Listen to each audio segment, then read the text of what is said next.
Annyeong guys! So, na-birthday si ate, kaya dito kami kumain sa New by Vikings.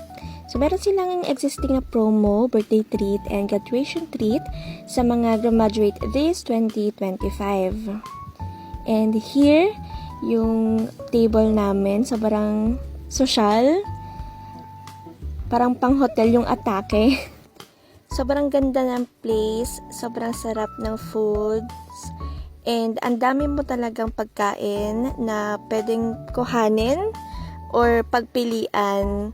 Kaya talagang matatakam ka pagka pasok mo pa lang.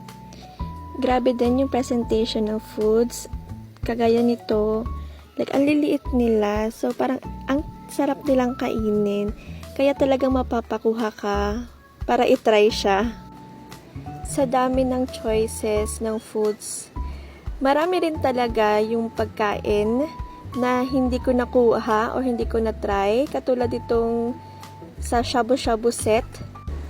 Pero okay lang kasi feeling ko naman mauulit yung pagpunta ko dito sa New by Vikings na located sa The Podium.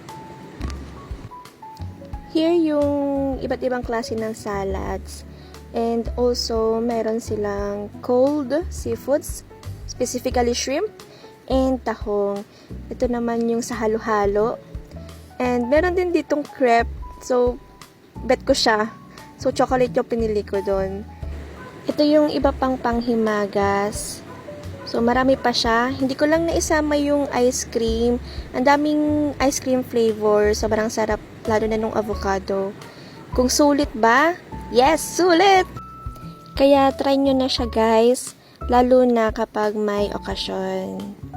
Thank you!